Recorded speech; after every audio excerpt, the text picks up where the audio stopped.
ایک دفعہ کا ذکر ہے، ایک کھیت میں ایک مرغی اپنے 4 چوزوں کے ساتھ رہتی تھی۔ چاروں میں سے ایک تھی سرخ چوزی۔ وہ بہت تیز اور چلبلی تھی، ذمہ دار اور گھر کا کام کاج بھی سنبھالتی تھی۔ دوسری چوزی بہت بتونی تھی۔ وہ اپنا وقت جانوروں کے ساتھ باتیں کر کے گزارتی اور کھیلنے میں وقت اپنا بتاتی تھی۔ تیسری چوزی کو اپنی خوبصورتی کی فکر رہتی تھی۔ وہ کوئی کام نہیں کرتی تھی اور اپنا وقت اپنے پروں کو سنوارنے میں گزارتی تھی اور ناخن صاف کرنے میں بتاتی تھی۔ چوتھی تھی نندرالو۔ کسی بھی جگہ اسے نیند آ جاتی تھی۔ ہر روز سرخ چوزی اپنی ماں کے ساتھ جا کر اناج اور بیج لے آتی۔ باقیوں کو جب بھی مدد کے لیے بلاتی تھی، کوئی آگے آتا ہی نہیں، بس سب اپنی دھن میں مگن تھے۔ ایک دن سرخ چوزی اور مرغی کام کے لیے نکل پڑی۔ زمین پر بیج بوئے اور پودوں کی کٹائی کی اور مل پر لے گئیں۔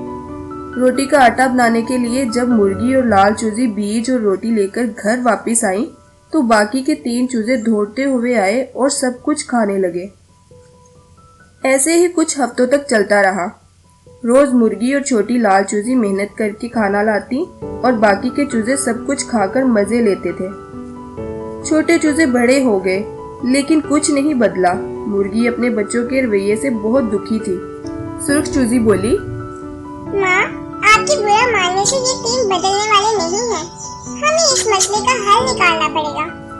مرغی بولی، ہاں میرا بچہ، تم ٹھیک ہو، پر ان کو بدلنے کے لیے کیا کیا جائے؟ سرخ چوزی بولی، ماں، میرے پاس اس مسئلے کا ایک حل ہے۔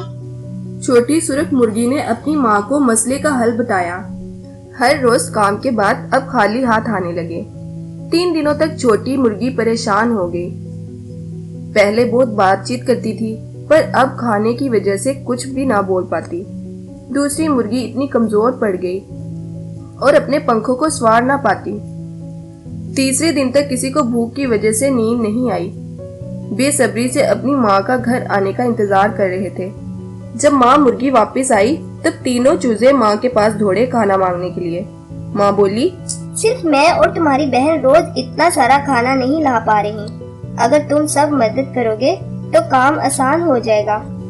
کل سے تم تینوں بھی ہمارے ساتھ کام پر چلو گے۔ ایسا کہہ کر ماں نے تینوں کو روٹی کا ایک ایک ٹکڑا دیا۔ اس دن سے باقی کی 3 چھوٹی مرغیاں بھی کام پر جانے لگیں، اپنی سستی چھوڑ کر محنت سے کام کرنے لگیں۔ ماں اپنے بچوں میں بدلاؤ دیکھ کر بہت خوش ہوئی۔ چھوٹی لال چوزی بھی بہت خوش تھی کہ اسے اپنی بہنوں کے ساتھ وقت گزارنے کا موقع ملا۔ محنت کا پھل اچھا ہی ہوتا ہے۔